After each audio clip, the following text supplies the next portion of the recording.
Okay, Ian, Morning. the meeting Good has morning. started. Good morning, everyone. My name's Ian Morton. I'm the project manager for Local Water Dunwell, supporting Thames Coromandel District Council. Online, we have Brett Houston, the Water Services Manager. We have a brief presentation. This is being recorded and will stop at 12 p.m. We'll run through a very brief presentation and then look to answer questions. So we'll probably spend 10 to 15 minutes on a presentation just to give you some background, and then we will open up for a Q&A session. To ask questions, there's a chat button at the bottom at the top of your screen, and to ask questions. So if you have any questions as we're going through, please just click on that button. You can be anonymous or not on your questions. And then once we've ran through the presentation, we'll start answering any questions that you have. People will not be able to use their mics during this, so the only way of asking questions is through that chat function. If anyone at the end of this still has questions, we'll share with you at the end an email so that you can send any other questions through, or we're having another Q&A session later on today at 7 p.m. and you can also join that session. People can also access any key links through the website that we have as well. So copies of the consultation document are all online. So we'll just provide a little brief background to Local Water Dunwell. So Local Water Dunwell is central government legislation. So it's to really ensure councils across New Zealand are managing three waters appropriately. And when we talk about three waters, we mean drinking water, so the water you get from the tap, wastewater, so the water that you flush down the toilet, and also the water from sinks, and also storm water, and that's the water that lands from rainfall and is then actually put through drains and managed that way. So those are the three waters we're talking about. Previous legislation was put in place by the Labour government called Three Waters Reform. And when the new coalition government came into effect, they repealed that legislation in February 2024. Following 2024, in February, the new government put together what is called Local Water Dunwell, and we started getting information through in September 2024. What that requires us to do is each council across the country by September 2025 has to prepare and submit a water services delivery plan. And what that will do is it will explain the clear plan for councils and how they're going to meet all of the regulatory requirements. Also explain how all the investment will be delivered against, how they'll collect revenue in order to support the delivery of Three Waters going forward. The key date for us and the key focus for us is preparing this water service delivery plan, and that's why we're reaching out and doing engagement at the moment to try and get some feedback so that councillors can help understand what the communities are saying as we prepare and develop this water service delivery plan for September 2025. So there's some key aspects of Local Water Dunwell. So water service delivery plan, so we need to explain how councils will deliver water in the future. We need to include details about our current assets and also financial information and how that will be delivered. And again, we need to submit that by September 2025. The government also provided some detail about some new structural and financing tools. And what that does is it allows for councils who want to look at delivering from a water service organisation, so that's joining other councils or other entities, that they have access to additional funding. So currently, councils have access to between 175 and 250% of debt. If they were to get a water service organisation to deliver water services in the future, they would have access to up to 500% of debt. And what that allows for is it allows councils to spread costs over a much longer time period. So for a lot of the assets we're talking about, they have 80-year lifespans. So you can spread the costs over a much longer time period with access to that increased debt. That increased debt is only available if you have an arm's length organisation managing three waters through a water service organisation with a professional board in place.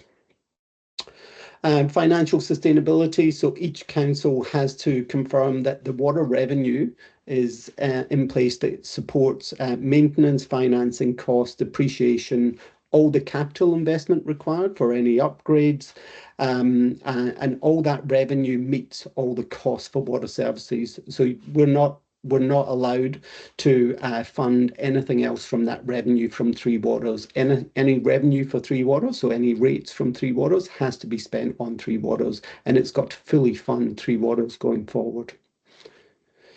In addition, there's some new regulation that's come out as well. So there's economic regulation through the Commerce Commission, and that new regulation will mean increased reporting for whoever is delivering Three Waters in the future.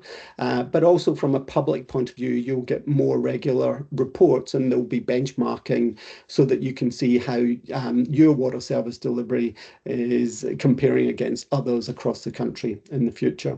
In addition, Taumata Arowai, they are the Water Services Authority. They will be doing additional regulation as well, and they've come out with new things around wastewater standards to try and minimise the costs, and they will be part of the regulatory body going forward alongside regional councils. So TCDC have water assets. So the overall Three Waters assets is around 890 million. So it's quite a significant part of water assets across the country. And within this map, you can see where those water assets sit for both water, wastewater, and stormwater. But this is a significant part of council's assets.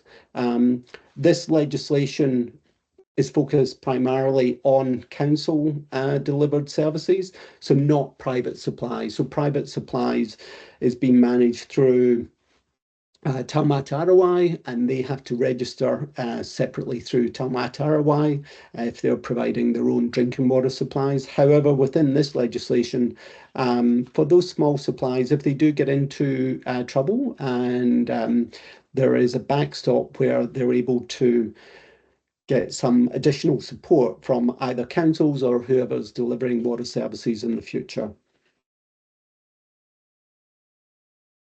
So Thames Coromandel have got some really strong options on the table.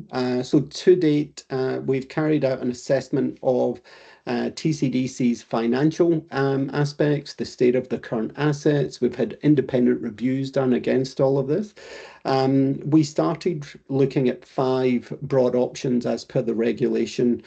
So some of those options were looking at getting a community trust involved, and other options were about setting up a water service organisation purely for Thames Coromandel District Council itself.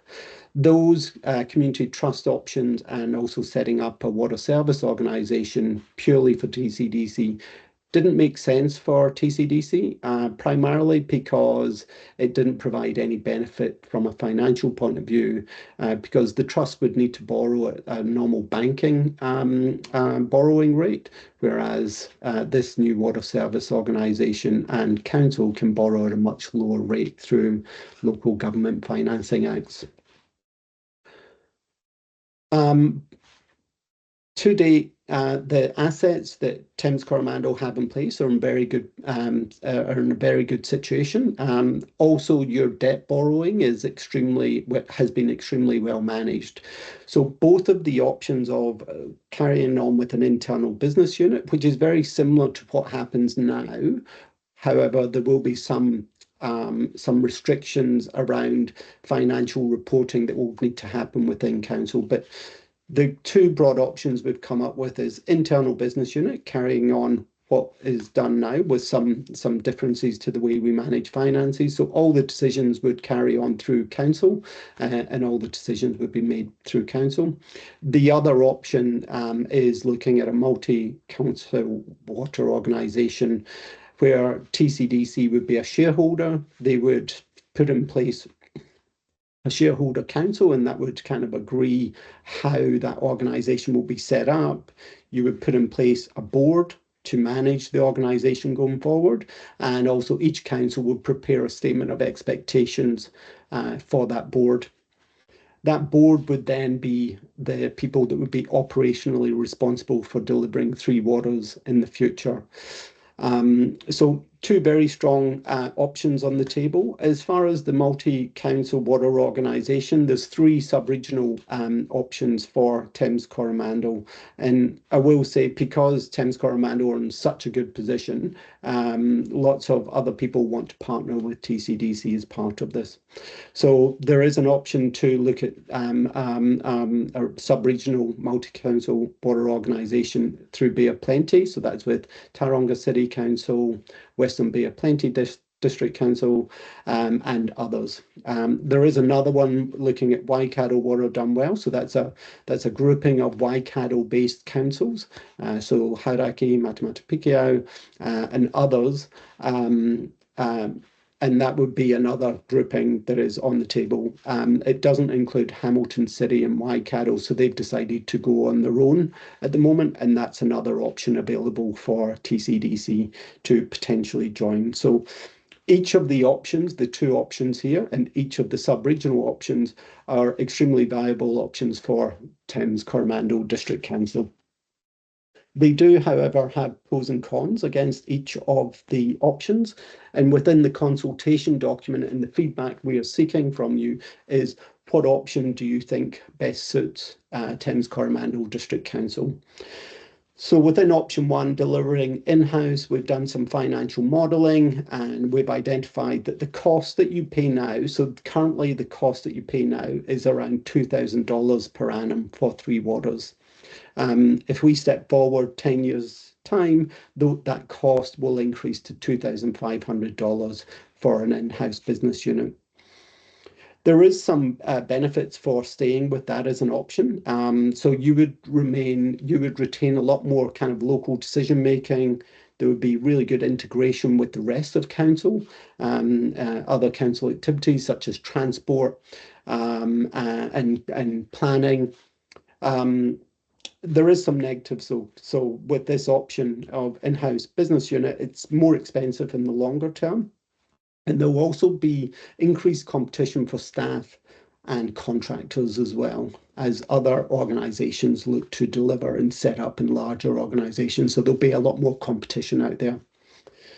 The second option, which is the preferred option put forward by council, is looking to join a new water service organisation with other councils. And again, we've done some detailed modelling from a financial perspective. So the cost again for today is $2,000. If we step forward to 10 years' time, by 2034, that cost could reduce down to $1,950. And the reason for that cost reduction is primarily to do with scale and efficiencies that can be delivered through joining with a larger organisation. Those efficiencies, we've based that on international experience. So Southern Australia, which is very similar to New Zealand. And we've also taken quite a conservative approach on that cost saving as well. Again, with option 2, that joint water service organisation, there is benefits, lower prices for ratepayers in the long term, and also there's a greater capacity to borrow. So within that option, you can borrow more and spread the costs over a much longer period of time. You can also do some spend to save projects. So rather than being constrained about when you spend the money, you can actually bring forward some of that funding, and it can also help support with future climate change shocks. So if you've got to put large investments in place for any kind of sea level rise projects. There are some negatives with option 2 though, so there will be less local control.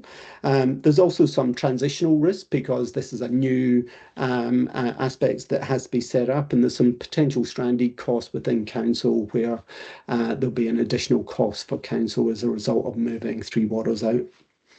There is further details in the consultation document, specifically around advantages and disadvantages. So that's my presentation. I'm going to stop now, but councillors are really keen to hear from you. You can either submit something online, you can provide a paper form, you can also email us as well. So any other questions down there, you can email us your form as well. But this is a big decision for council, and we're really keen to hear your feedback. Following the consultation period on the 15th of May, Council will provide a direction on their preferred approach by June, and then we will look to finalise a water service delivery plan by August to then submit that in August. So I'm going to stop there and open it up for questions. All right, kia ora koutou. My name's Kerry Gillespie. I'm just helping the meeting chug along here, and I will be going through some of the questions in the Q&A chat and reading them out through to Ian and Brett as well. So we'll get started. We've got a few in already, which is great. Thank you. Ian, to what extent will there be user charges on local water done well on both options? So the way it's charged, the way the charging will not change for each of the options. So at the moment, there is a mix of general rates and there's volumetric rates through your water meter. So regardless of the option, that won't change. So you'll still carry on paying through the same mechanism. So volumetric for any of your water meters and a general rate as well.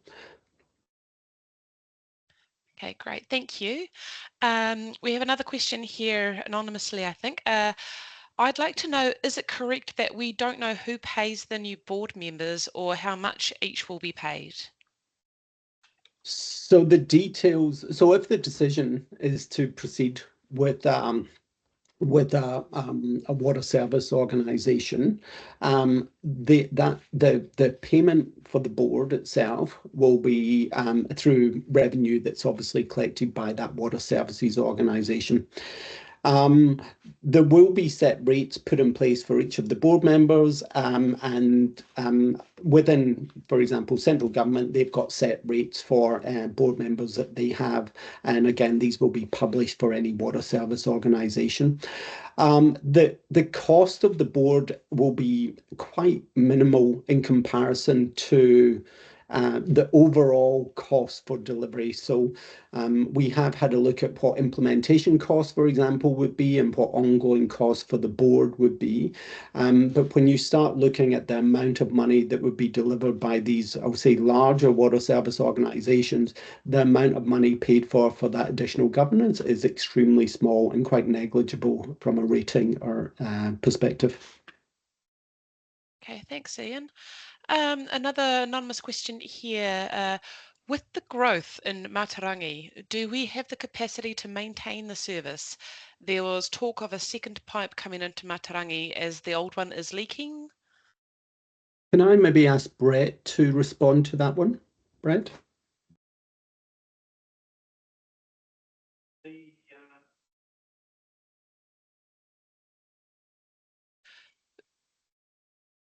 Brett, we're having trouble hearing you, sorry.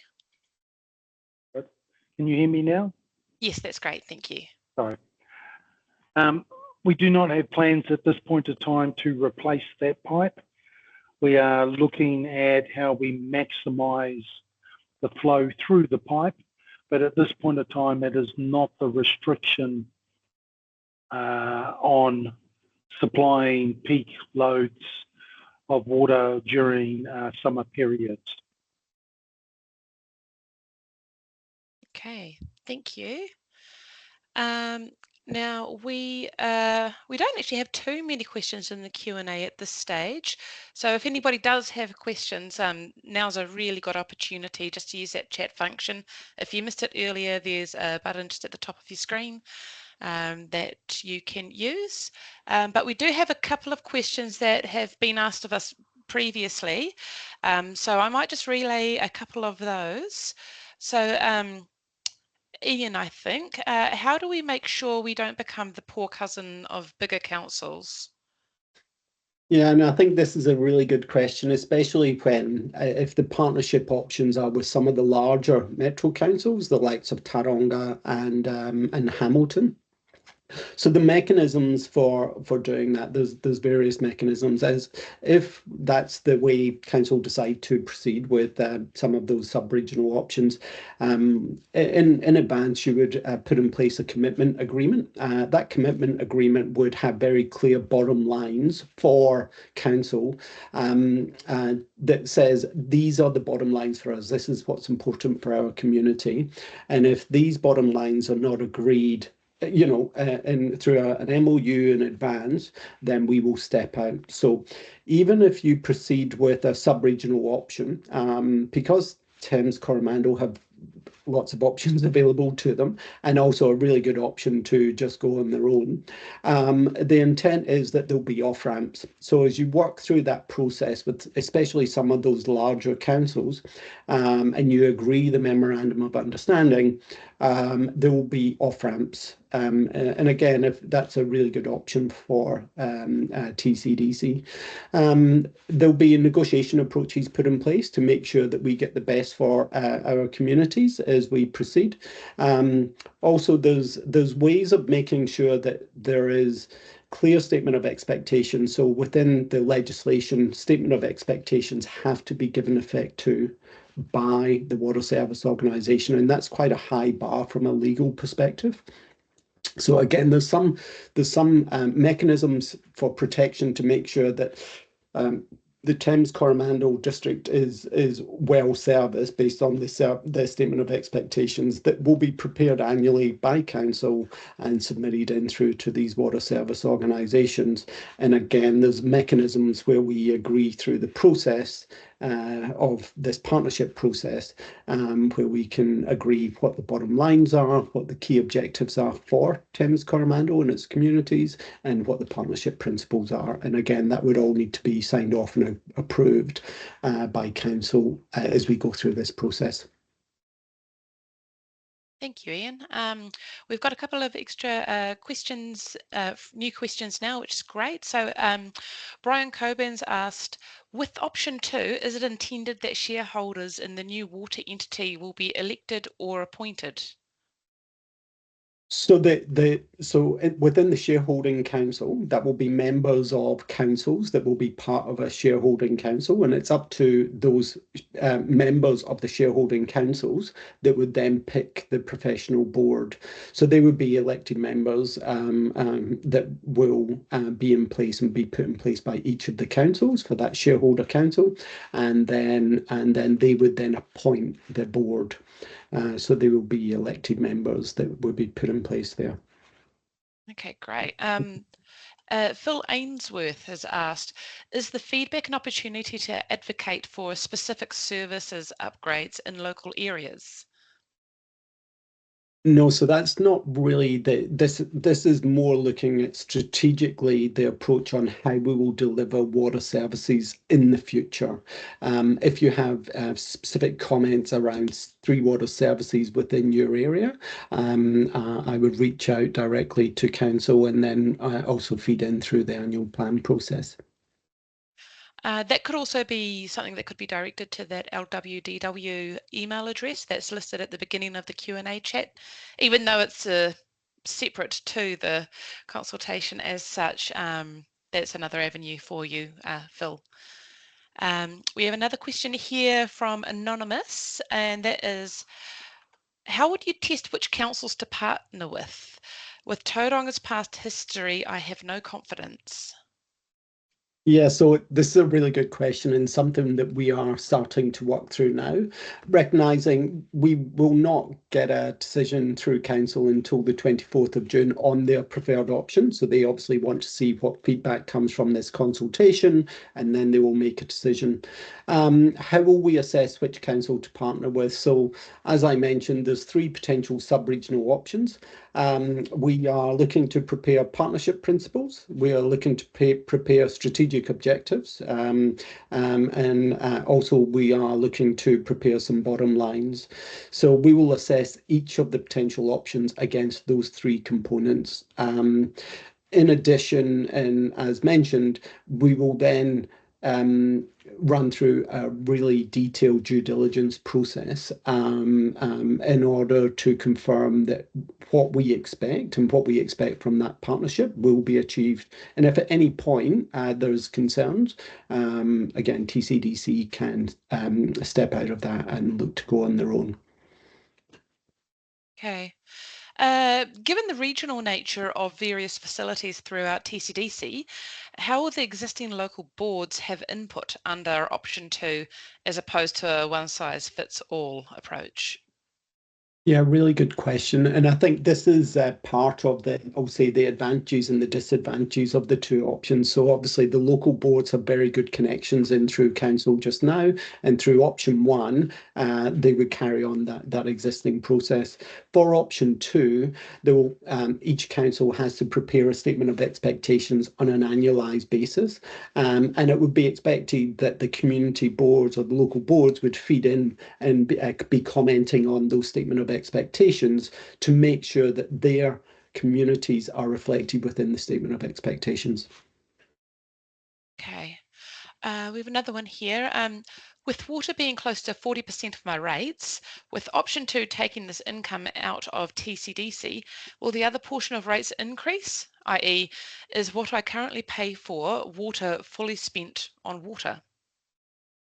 So yeah, so currently water and the rates that you pay for water is fully spent on water. So there wouldn't be any change there.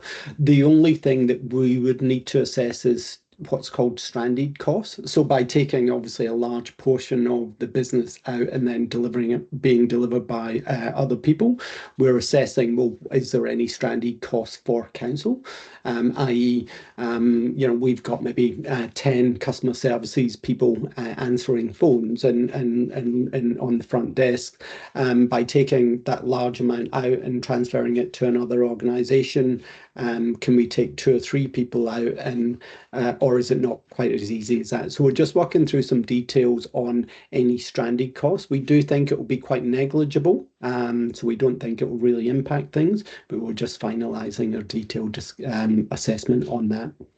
Really good question though. We've got 2 questions from one person at the moment, and this may be both Ian and Brett perhaps to answer. Firstly, the cost reductions in option 2 are quite low. What type of inflation rate is used for these calculations?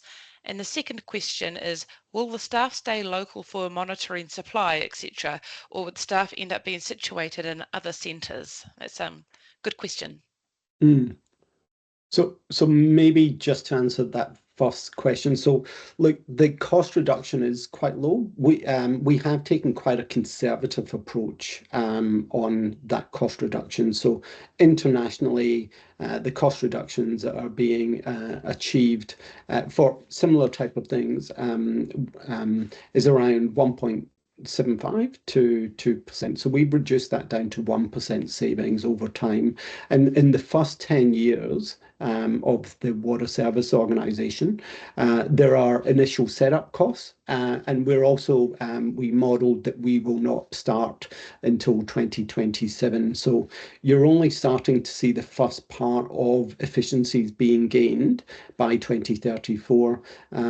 Actually, if we step forward to 2044, that's when you'll start seeing year on year quite significant savings. So the savings we expect beyond 2034 just keep accumulating and accumulating, so the efficiencies increase. As far as the specific rates of borrowing, I can't answer that off the top of my head, but I can certainly come back to you. But we have used the Local Government Financing Act for the same rates, regardless of which option we have chosen.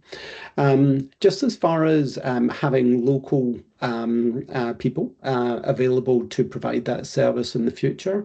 Again, this is something that we'd be putting in as part of our bottom lines to make sure that there is people based in Thames Coromandel that will provide that service. And again, that's something that we would be confirming through any commitment agreements up front. The expectation is that we would still have a large number of people within Thames Coromandel to support the services. But again, the details for exactly who and what that looks like has still to be worked through. Great, thank you, Ian. Another question here is, are the current water supply and sewerage systems sufficient for all the new sections that are available for sale? Brett, perhaps that's a question for you? Yeah, it really depends on the area that you're talking about.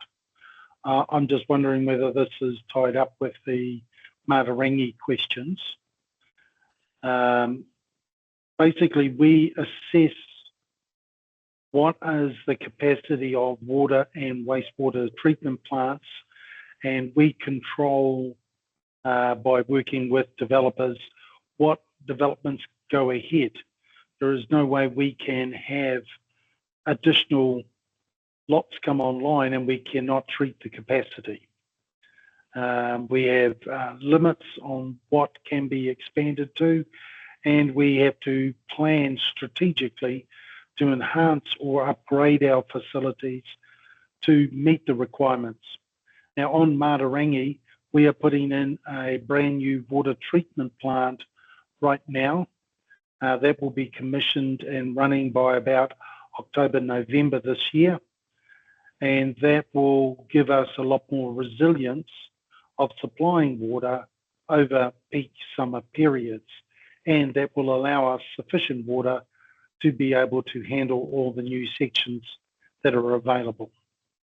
The same at Matarangi, we are in the process of doing a resource consent hearing to determine the new consent conditions for Matarangi, and over the next 4 years we plan to build a new waste treatment plant there that will be sufficient to handle the capacity.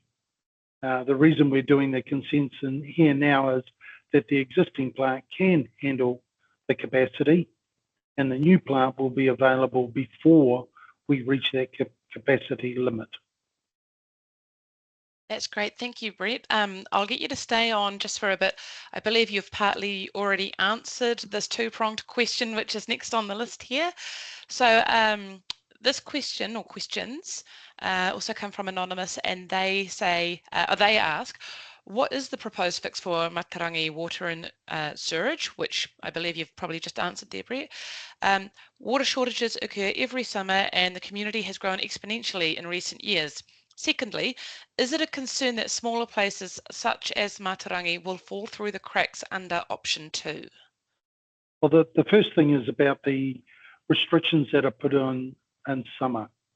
The general restrictions that I have put in outside Hahei are due to operational issues. For example, if we get a lot of storms coming through, they dirty the supply water, which means that the treatment plants can't run at full capacity, and therefore our reservoirs start to drop in level. As a result, we put restrictions on to try and manage the water supply and reservoir levels till that feed water clears. Once it clears, we then recover and we lift the restrictions. Hahei has been an area where we are limited by our aquifer. That is where we get our water from, a bore. We have a new water treatment plant with a new bore coming online around July this year, which will alleviate that Hahei problem. So generally, we won't be limited with water restrictions unless there is, rather than a limitation of the plant, operational issues such as dirty water affecting our feed intake or other operational issues that we sometimes have. And can I just add to that, just as far as as far as option 2, will that limit the ability to manage going forward or manage the prioritization? Again, the prioritization for these local projects will be captured within the statement of expectations. And again, these have to be given effect to by the water service organisation going forward. I think there is also, because this water service organisation has access to much higher debt, there's a possibility that if there is key projects that that are required and not planned in, that they will then have the flexibility, because they've got additional borrowing capacity, that they can actually bring some projects forward. Thank you, Ian. That probably ties in a bit with the next question here, which is of a similar vein, but there are some interesting points here. So it's 2 questions from one person. Firstly, are there expected capacity issues within Whitianga with the current and proposed growth of the population within that area? And secondly, what do you see happening to connection fees for new properties and or additional houses on existing larger lots? I can respond about Whitianga. Whitianga, we have done certain reviews of the water and wastewater there. We have sufficient capacity there to handle the next 5 to 10 years, but we are already investigating, for example, on wastewater, enhancements at minimal, what I call minimal capital cost, to increase the capacity of that plant by about 20%. By minimal, if we built a brand new reactor at our waste treatment plant, you're talking potentially $25 million. I'm talking something like 20% of that cost would give us a 20% enhancement. Before somewhere around 2035, 2045, before we would need to do the large capital expenditure. So we're trying to do things better at potentially minimal capital cost. On the water side, we have a whole water strategy that we are working through, where we've brought in the volumetric metering, which typically reduces water consumption by 10 to 15% once people see what they're using in water.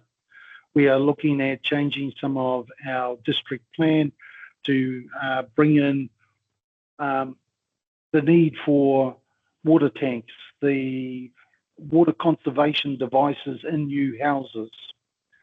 And then behind that, we have a third stage of looking at when do we need to start looking at some additional major storage. That could be a raw water storage, like a dam, or it could be additional large treated water reservoirs.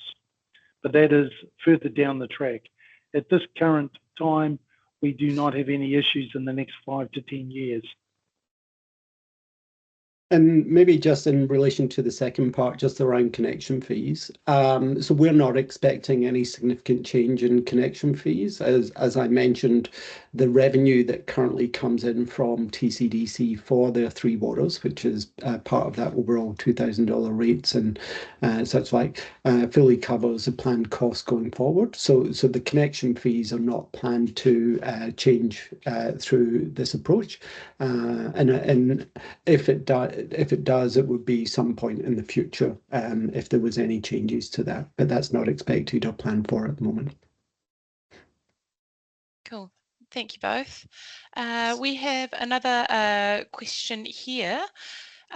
Given that most water on the East Coast seaboard is river derived and that WRC or Waikato Regional Council and iwi agree what consents for water utilisation looks like in regards to local rivers, what have iwi said about your option 2, e.g. outsourcing governance to corporates with no established relationships with local iwi?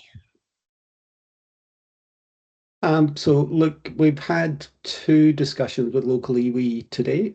They have been quite varied. So some have said, look, we prefer the option 1, but actually the other one actually preferred option 2 because so just as far as the feedback we got on the option 1, they wanted to retain that local connection with council and that local influence. For the iwi that was supporting the joint option, they could see the benefits from an affordability for their local people, and they were more interested in making sure the affordability component was front of mind. So we've had mixed feedback to date from our iwi discussions, and we do have 4 other iwi engagements planned with local iwi to try and seek their feedback as well. That question actually ties in with another question that's been asked. What element of co-governance is required in each option? Yeah, so within each option, so both options, you've got to, there's a requirement to meet the treaty principles, to Te Waitangi. Within the last government reform, Three Waters reform under the Labour government, that mandated that there would be seats at the table for iwi at the governance board for these large entities. Within local water done well, that is not a requirement. So that the requirement is for if there is a professional board set up, that board is selected based on skills.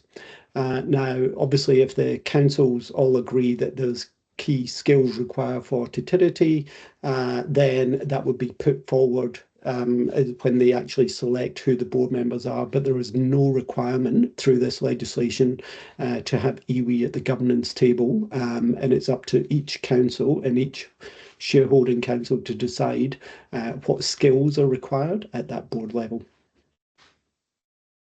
Thank you, Ian. Another question here. Do you expect supply costs for new connections to increase? Some centres within New Zealand, such as Auckland, have high connection fees. Yeah, so as mentioned, we are not expecting those costs to significantly increase. So just within the growth that is planned within the Thames Coromandel district, so within the long-term plan, we've used the growth numbers as identified there. And actually, it's quite limited growth that is expected within Thames Coromandel. So we're not expecting a significant change from that. Okay, Brett, this might be one perhaps more targeted for you. John Rope asked a question about wharikaho. How does Local Water Done Well affect the Council's long-term plan commitment to reticulate water and sewerage to wharikaho? No change at all.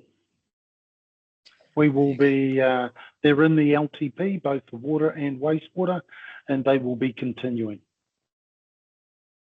And can I just add to that, just when I mention about bottom lines that the council can put through for any agreement through a water service organisation, one of the bottom lines might be you have to deliver against what we've committed to within the next 10 years of a long-term plan. just to give some certainty and assurance back to the community that will be continued to be delivered. So again, that's something that can be put forward as a bottom line to ensure that that commitment is there and provided for. Cool. We've got a quick question here. Again, a little bit concerned about the development of certain areas such as Matarangi. They're asking, basically, will there be any cut-offs for building consents being issued according to water service availability? Basically, in places with limited water capacity, are we considering capping building consents? On wastewater, we have allowed for the expansion of all of the properties that have been allowed for in developments for Matarangi. They're built into the calculations for the new wastewater treatment plant. So infinite growth, we are not looking at infinite growth in Matarangi. We are looking at the growth that has been allowed for. If there is further growth, it would need to be outside Matarangi, and that is potentially a different solution may be required there. I don't know. We've still got lots to be developed in Matarangi right now. Yes, it's a bustling place. A couple of other questions here. These questions are great, by the way, everybody. Thank you for sending them through. I hope you're getting the answers you're looking for. One here is, where do you see the new organisation to be based operationally, and when would that decision be made? Yeah, so look at if the call or the decision from council is to proceed with a water service organisation, it's still expected there'll be satellite offices, similar to what we have now, but obviously there will be a main office, and that will be determined as we proceed through with that. Just as far as timing, so councils have to submit a water service delivery plan by the 3rd of September. The minister will then review those plans and make a decision by the end of this year, by 2025, on are those plans acceptable or not. And then it's expected there will then be a 2-year implementation for setting up whatever is agreed.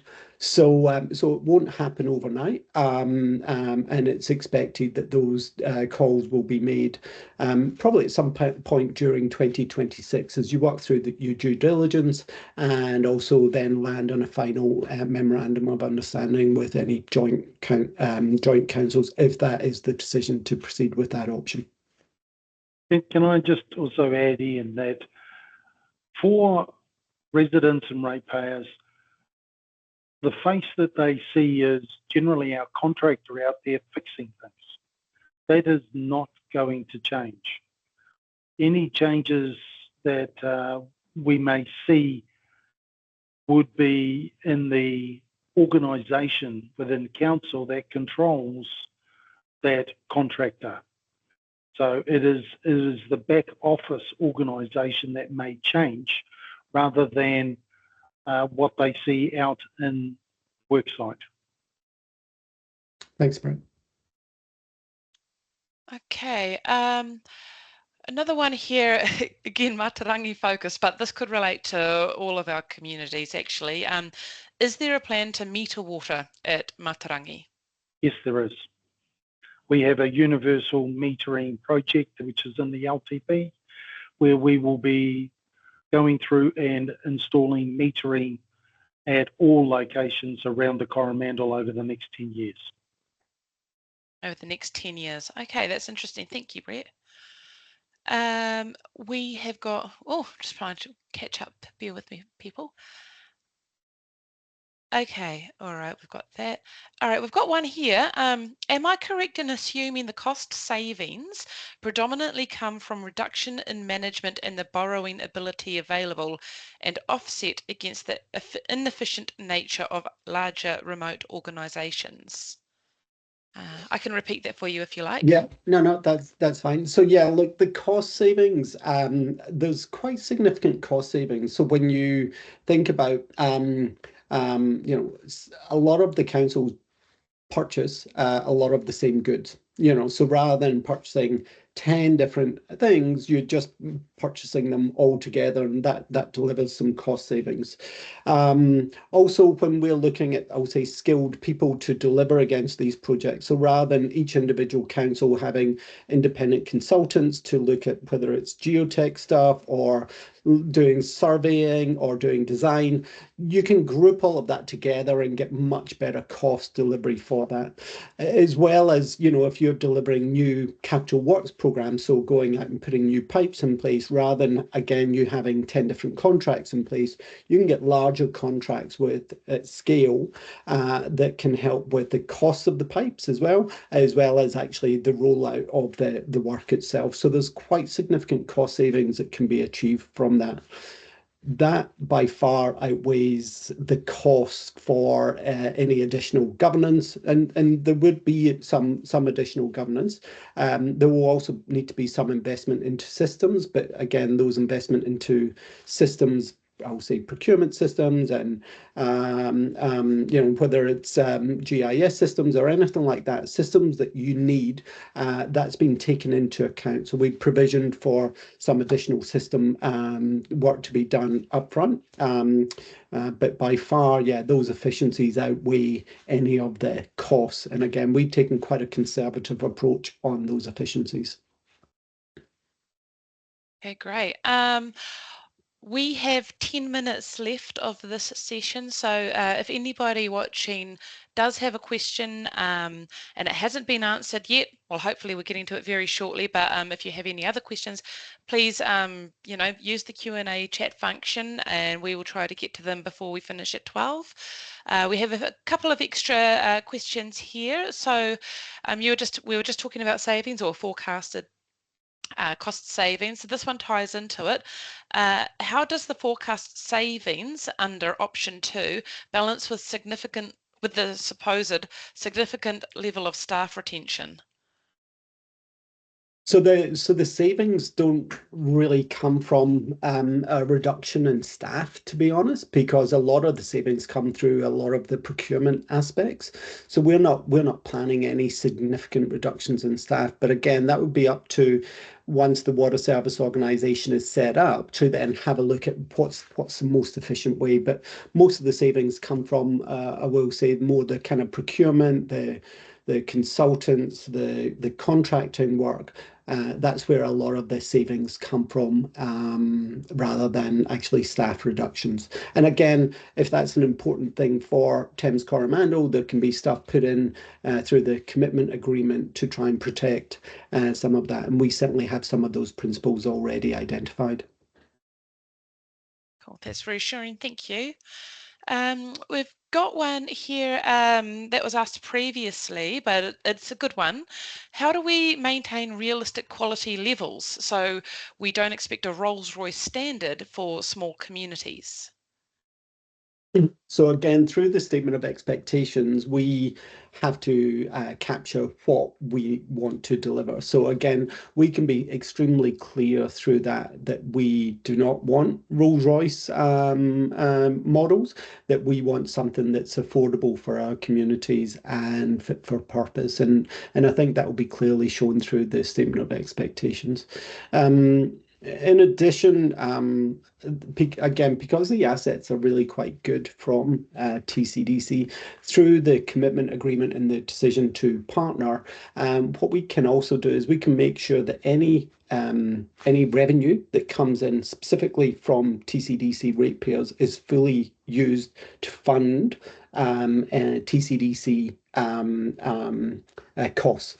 So although it's a water service organisation, we can make sure that any revenue and costs and any efficiencies are sheeted back to TCDC ratepayers, and that for me would make sense for Thames Coromandel because you're in such a good position in comparison to others. So again, that's something that we would look to do. Cool. Another question that was asked previously, but it's possibly quite a good one. Do we know how many voting seats TCDC will have on the new board? Yeah, so we've not got into that level of detail. So if we look at other places across the country that are already in setup phase, they've allocated one person or one or two people in across each of the partners. We have had initial discussions with the likes of Hamilton and Waikato, and they've done something similar. So rather than having 10 Hamilton councillors and 2 Waikato councillors, they've got the same numbers on each. But it would be part of the commitment agreement as to exactly how many will be on the board and who we partner with. So we've not got into that level of detail. But again, I think that there's a recognition that we will be going into this. We're going into this in quite a strong position, and we'll be making sure that that representation from TCDC is equitable and appropriate, so that we can actually get the best for our ratepayers. Cool. Thank you. We've got one here asking for your thoughts. So why are volumetric meters only applied to the inflow? Much impact is felt at the wastewater and stormwater level, i.e. 500 litres to water my garden doesn't impact stormwater services or wastewater services. 500 litres of showering and toilet flushing impacts wastewater services, whilst 500 litres to wash down a boat impacts the stormwater infrastructure. If it is a user pays society, wastewater should be volumetric flow, perhaps. This person is asking for your thoughts on that. This is the principle that's used in Auckland, where you are charged for your wastewater, etc., and to a certain extent your stormwater. We don't have that principle here in Thames Coromandel. We do have volumetric charging for water where we have meters. I think in Auckland, I think the wastewater is something like 80% of the water volumetric charge, and stormwater could well be something worked out based on roof area and impervious zones as well of your property. Those are systems we do not use here. We use a serviced fee, which is a standard district fee applied. Thank you, Brett. And I believe we have one lucky last question to go. So yes, if anybody watching really wants a question answered, we've got 4 minutes, so please get that in. In the meantime, Anonymous has asked or stated, cost savings calculations for option 2 appear to be based on Australian models. Australian populations are significantly higher than New Zealand, where Australians smaller, similar populations used for this calculation. What's the confidence those actual cost savings eventuate? I can repeat that if you like. No, really good question. And again, this is one that's been asked before. So within the previous Free Water Reform model by the Labour government, they relied quite a lot on Scottish water. And again, the population makeup there and the density is quite different. We've used the South Australian, the Victoria models, and also the Tasmania model. So they've got quite similar population groupings that we have. So that's why we've decided to use them as comparisons. And again, if you go online, there's a Martin Jenkins report, who are consultants that prepared this information for us. And you can have a look at the detail behind the assumptions that we've made for those efficiencies.